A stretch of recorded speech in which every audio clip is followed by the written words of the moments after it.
Malcolm Louie here. Welcome to Eversprint.com.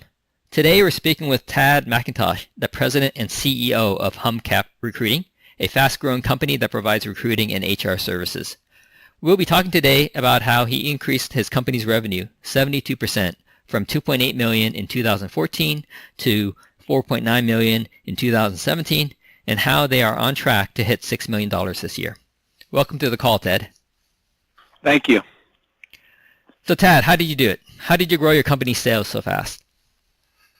Well, first of all, I didn't really do it. So, one, the combination of the customers and our teammates here at HumCap, did it. So, one, we partner very tightly and closely with our customers and try to be very solutions-oriented to help them get better solutions around their human capital than what's easy to find in the marketplace or easy to find from other folks who are in our space. So number one, it's partnering closely with our customers.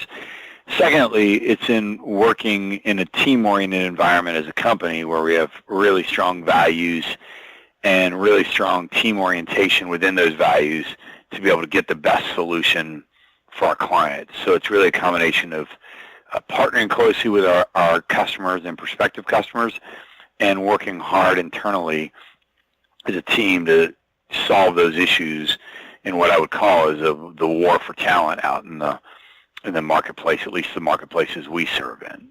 Right. Okay. Can you give an example of both of those, how you partner tightly with your clients and also how your team orientation is also helping in driving the growth of your company? Okay. So on the customer side, an example, could be, or I just left a meeting now where a customer thought they needed one piece of a solution set around the HR side of their business when in actuality they could drive higher value through a different part of, less administrative solution, more around finding better talent, being able to help them see the bigger picture. And sometimes if they're asking for one problem to be solved, working with them that solving a different problem will solve that problem instead of just blindly going forward and giving them what they're asking for, but it's not really what they need. Okay. And I just came from a meeting where that was, we were talking about an administrative solution where actually it's less important to the business long term than a different way of looking at the people they interview, recruit, and hire. And then a second, an example of winning as a team, one of our values is win as a team, and that includes our customer as giving what they need, not necessarily always, what they're coming in asking for. And it's kind of like when any of us go to a doctor or an accountant or a lawyer, we go in and we get advice, and to the extent we use that advice, we're healthier, wealthier, and safer, if you will. So, and a similar analogy with us is we try to work with the client in a way saying, well, you're asking for this, but you need that. But then secondly, we have an internal team where some people are finding clients, meaning their sole responsibility at HumCap is to find, manage, and get clients. Other people's part of the team effort is that they are the human resources people that deliver those solutions to our clients, or the recruiters that deliver those recruiting and human capital solutions to our clients. But they're very defined roles, and we have process-oriented our team so that we can scale between the folks that are the customer, account managers, the human resources professionals, and the recruiting professionals at HumCap. And it's through being able to do that, if you will, win as a team with a customer, but then individually, internally, kind of like a Ford Motor Plant or back in the days of going into process automation, we do a lot of work to keep very, very streamlined. Okay. So from growing your business back when it was at 2.8 million in 2014 and on track to hit 6 million this year, how much of it is coming from acquiring new clients, and how much of it is just doing more business with your existing clients? Wow. So a couple things, and I can't give the exact answer in that time period, just candidly. Sure. What I can tell you is that we work hard every year to both keep in touch with customers we've had over the years, and we're acquiring new customers at about, annually anywhere from probably 30 to 50 with an average of 40 new client companies that hire or that work with us a year. Okay. So it's a combination of both, and I don't statistically know the breakdown of from the ink, start of the revenue to the ink finish of the revenue, exactly what percentage is. But there's never a time when we're not talking to customers we've had for years, and at the same time talking to new people, whether that be from referrals or people find us online or in various different ways. Mm-hmm. Can you share your process for finding and acquiring new clients? The number one thing we do in acquiring new clients is we're very, very tied into the Dallas-Fort Worth tech markets, growth markets, and small business, and entrepreneurial markets. So number one, we're going to those events. Like tonight, I'm going to be at the Tech Titans Gala, while some of our other employees will be at the Warren Center event. So we're out in the community connecting with decision makers and connecting with leaders in the community. Again, those communities of technology, technology industry, the growth industry, meaning there's certain kinds of companies and there's certain associations and functions where growth-oriented people go to, and then there's certain what I call complicated small business type groups. So number one of the ways we increase our business every year is we're out in the marketplace. We're not just sitting behind our desks doing work, right? But we're consistently out there in the marketplace. It's probably the number one thing that's different than us. Okay. Now, how are you able to scale that up, though? Sounds like you do a lot of one-on-one type of networking, relationship building activities. So it sounds like you and your team are a bit limited by simply the amount of time you have available. There's no doubt, but it's not just me. I mean, we've got a team of 20 professionals that are here. So from that aspect, that's a big deal to be able to say, yes, it is a one-on-one thing, but when you have 20 people doing one-on-one things, there's a lot can happen. Right. So this sounds like one of the core ways of driving and growing your business, and perhaps this is what happened over the past 4 years, is that you hired more people so that you continue this process of getting connected and involved in your community, in your space. Absolutely. And so part of it's us hiring new HumCap associates too. Mm-hmm. So there's a combination of growing the business through multiple channels, customers that are already there, new customers that we meet through, our own, current associates and hiring new associates. So right. Now, do you prefer to hire people fresh out of college, out of university, and training them up to be your associates, or do you check out what your competition has and cherry pick the best associates that they have and bring them over? It's a combination of both. It's not just one or the other. So we have senior people who have a lot of experience. And then secondly, we hire people straight out of school that have the aptitude and desire to learn how to be a service-oriented professional. Right. Okay. So for the people you hire out of school, how many of them have the right stuff, right? I mean, of course, you see them, you interview them, they like you, you like them, but you're not going to really know how things will pan out until they actually start doing the work, right?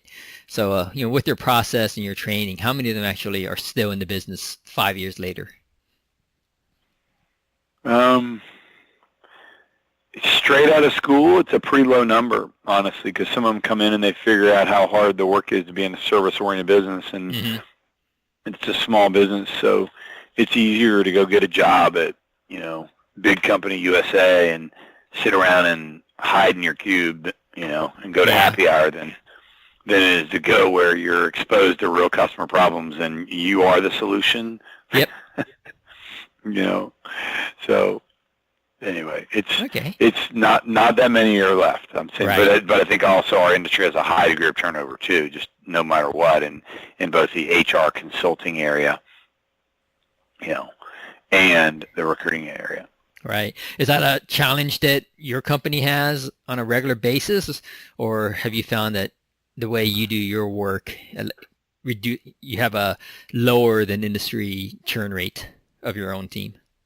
Oh, we have a much lower industry turn rate, but Okay. it's like a lot of recruiting firms have like 300% turnover. Wow. So how are So they'll have 3 new people in the same desk in the same year. right? What's your churn rate like for your team? We've got about let me think here percentage-wise.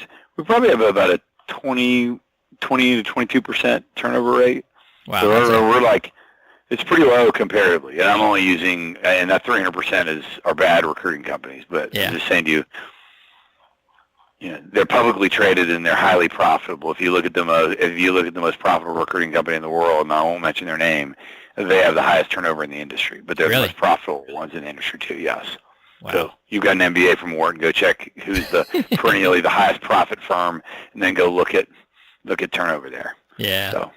So how are they able to be the highest profitable firm and yet lose their? Because they make it really bad to work for them, and when people leave, there's still recurring revenue coming behind it. They're keeping the clients, right? They're keeping the clients, yeah. Yeah. Okay. Yeah, that motto is in a lot of other industries too. Sad to say, they bring in. Yeah, I mean, yeah. So, okay. So what are you doing differently at your company that allows you to keep 80% of your staff every single year as opposed to other ones that are replacing them, multiples of times throughout the year? What's different? I think number one is honing in on our mission and our values and really interviewing people for that and saying, are you really up for this? And show me examples of where you've been up for that before coming here. Not just it's like, oh yeah, I decided I'd be a very values-oriented person, or because our mission is to win the war for talent while living the golden rule. So we look for examples of where people have had struggle, have difficult things to get done, and still being able to be good people and live with the golden rule. Right. We also interview very closely on our values of serving heartily, okay, winning as a team, and improving constantly. And so if they can't give us examples of that, they don't get hired. Right. And then we talk about it a lot at our monthly. We have weekly kickoffs and monthly kickoffs, and we talk about values, mission, and differentiators all the time. Okay. So honing in on, I've heard this before. I don't know who it is. Have few values and few rules, and talk about them a lot. Right.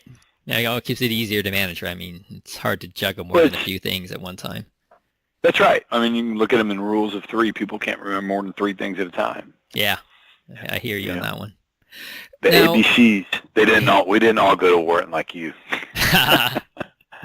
So, for in terms of metrics, what kind of key indicators are you looking at to ensure that your team is following through on the values that you've outlined in the firm that you're talking about, every week, every day? Are there any particular numbers you focus on?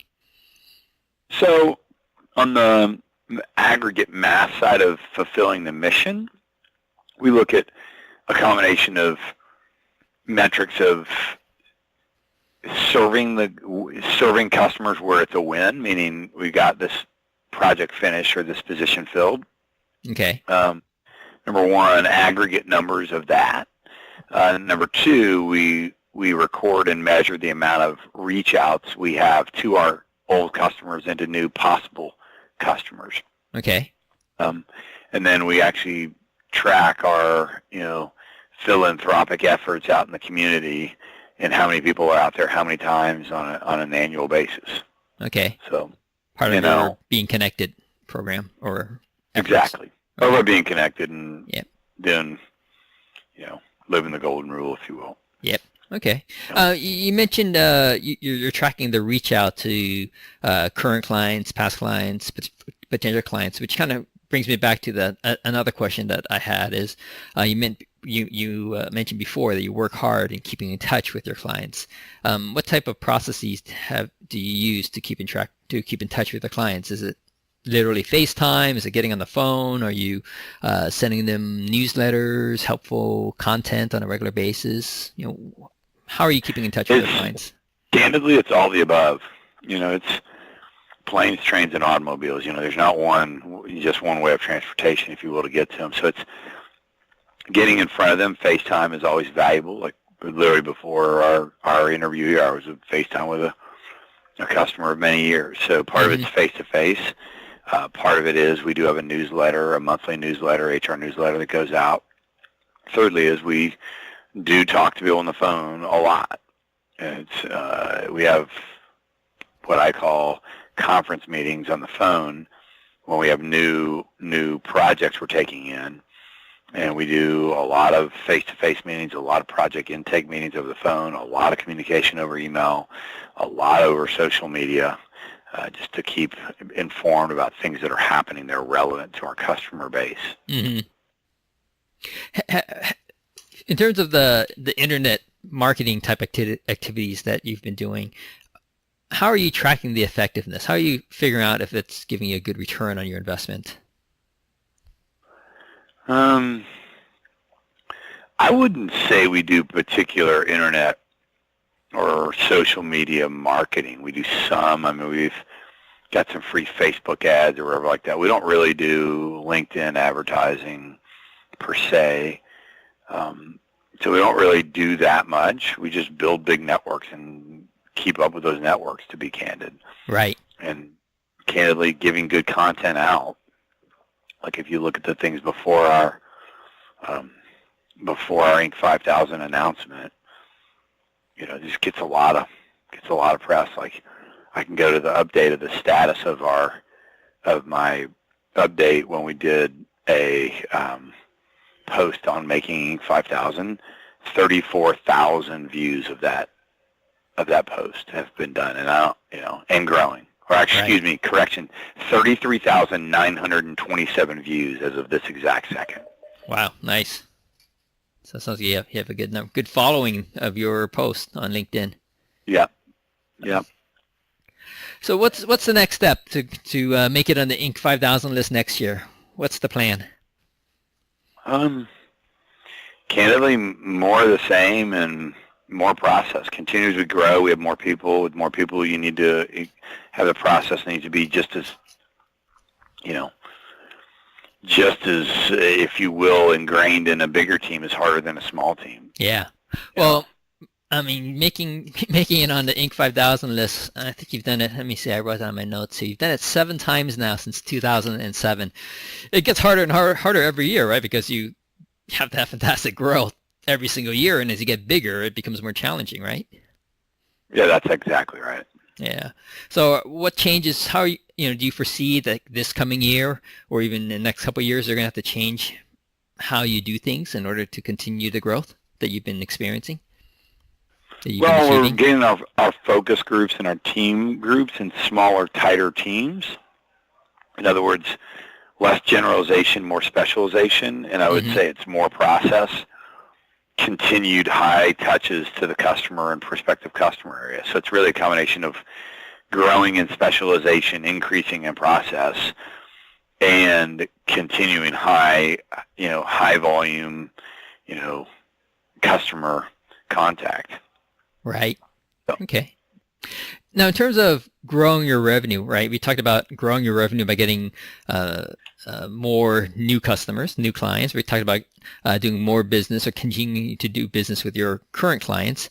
How about pricing? Is that an avenue for generating more sales? Are you able to raise prices? Is that something that's a strategy to consider?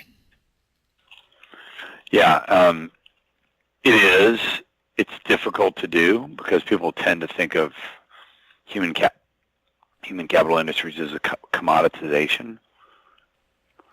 So yes, pricing, value pricing is definitely a strategy, but it can be only used in so many. It's not every tool is good in every circumstance, if you know what I'm saying. Yeah. Okay. How about bigger trends that you see unfolding in your industry? over the next 3, 4, 5 years? What do you see that's coming, and what are you doing to position your company to either take advantage of it, or perhaps if it's a destructive trend, getting out of the way of those trends? Well, people use the word disruption way too much, first of all, because I think they're disruptive and it's just old stuff that's new again. So I'd say two big trends, I think, is one, in our industry, one, the war for talent is going to increase. In other words, unemployment keeps going down. People keep being in higher and higher demand. So number one trend is people are in demand and going to continue to be in demand, and that'll show itself in different ways. The second thing is what's old is new. People, as much as we do Facebook, LinkedIn, all the other, because people crave interpersonal contact on a more real basis. Okay. So actually seeing people in person, actually talking to people on the phone, and actually addressing things in a more human factors is going to be, I think, as we get more techie, we'll get more human. So. Right. Yeah, I kind of see that as well, in that, right now, there's been a huge focus over the past 10 years of doing more digital communications, that so little physical mail actually comes by my desk now, that if I were to reach out to people, either friends or even potential business partners or clients by mail, I think you would get a lot more traction than before, just because it's just not happening as much as it used to happen. Yeah, I think you're right. Yeah. If you were to do something differently over the past 7 years, what would you do differently? I mean, you've done really well over the past 7 years, but what could you have done differently that might have even made an even bigger impact? Oh boy. I don't know. It's hard if you said to grow more in the past few years. I mean, surely there must have been something you might have done that wasn't optimal, that you wish if you could wind back the clock, you could, not do it or do it over again. I think if I could say generically speaking, yes. I don't have hundreds of examples of this, but there are times when we're just not aligned with either the customer's values, meaning the company's values, or not aligned with their expectations. The ability not to go down to stop conversations faster with people where you don't have either values alignment, expectation alignment, or realistic delivery alignment faster would give us a chance to serve the people we do have really good alignment with more. Okay. So checking out that alignment in a more fine-tooth comb earlier. Yeah. Now, how are you checking out the alignment? Do you have a process in place, surveys that you do regularly? Somehow your whole team sits down and shares information that they're gathering from all of your different clients and contacts, and try to put together and see the patterns? Do you have a systematic way of doing that?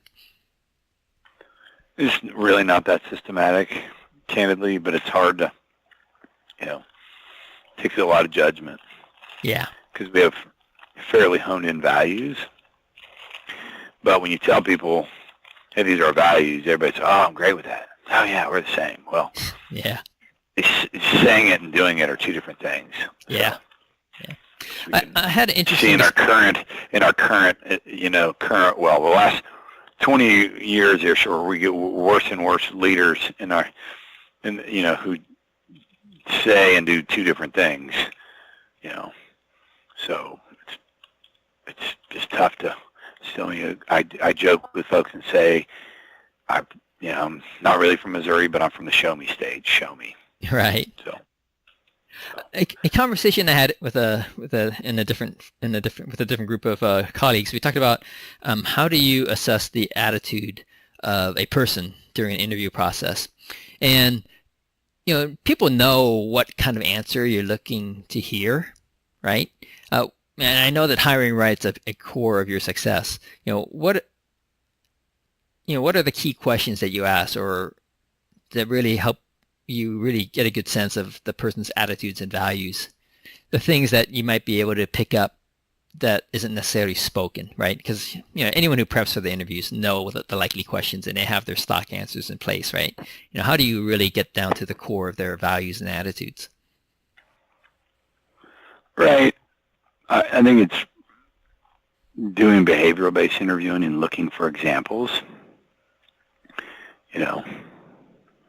So I think it's really getting into real behavior, real, being